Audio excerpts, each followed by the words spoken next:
രണ്ട് സഹോദരന്മാർ. ഒരിടത്ത് ഒരു കൊച്ചു വീട്ടിൽ അപ്പുവും കണ്ണനും എന്നു പേരുള്ള രണ്ട് സഹോദരന്മാർ താമസിച്ചിരുന്നു. മൂത്ത കുട്ടിയായിരുന്നു അപ്പു. വളരെ ശാന്തനായിരുന്നു അവൻ. എന്നാൽ ഇളയ കുട്ടി കണ്ണൻ നല്ല കുസൃതിക്കാരനും എപ്പോഴും തമാശകൾ പറയാൻ ഇഷ്ടപ്പെടുന്നവനുമായിരുന്നു. അവർക്ക് രണ്ടുപേർക്കും പരസ്പരം വലിയ ഇഷ്ടമായിരുന്നു. എങ്കിലും ചെറിയ ചെറിയ വഴക്കുകൾ പതിവായിരുന്നു. ഒരു ദിവസം അവർ കളിച്ചുകൊണ്ടിരുന്നപ്പോൾ അപ്പുവിന്റെ പ്രിയപ്പെട്ട കളിപ്പാട്ടം പൊട്ടിപ്പോയി. അത് കണ്ണൻ കളിച്ചപ്പോൾ സംഭവിച്ചതായിരുന്നു. അപ്പുവിന് സങ്കടവും ദേഷ്യവും എല്ലാം വന്ന് അവൻ കണ്ണനോട് വഴക്കിട്ടു. നീയാണ് എന്റെ കളിപ്പാട്ടം നശിപ്പിച്ചത്. എനിക്കിനി നിന്നോട് മിണ്ടണ്ട. അപ്പു ഉറക്കെ പറഞ്ഞു. ഇത് കേട്ട കണ്ണന് വിഷമമായി. അവൻ തല കുനിച്ചു നിന്നു.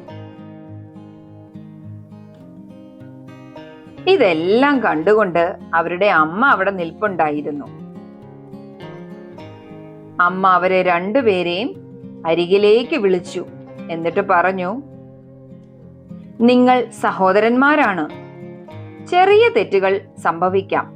പക്ഷേ സ്നേഹവും ക്ഷമയുമാണ് ഏറ്റവും പ്രധാനം. ദേഷ്യപ്പെടുമ്പോൾ നിങ്ങൾക്ക് ഇരുവർക്കും സങ്കടമാകും. പരസ്പരം ക്ഷമിക്കാനും സ്നേഹിക്കാനും പഠിക്കണം. അമ്മയുടെ വാക്കുകൾ കേട്ട് അപ്പുവിന് തന്റെ തെറ്റു മനസ്സിലായി.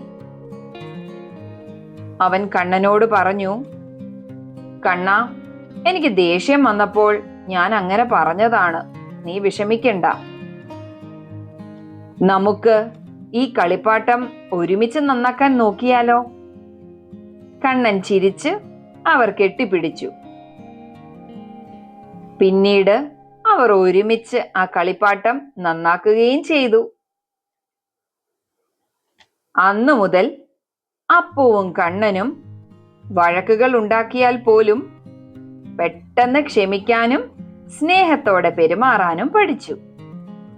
അവർക്ക് മനസ്സിലായി സഹോദര ബന്ധം എന്നത് എന്തിനേക്കാളും വലുതാണ് എന്ന്.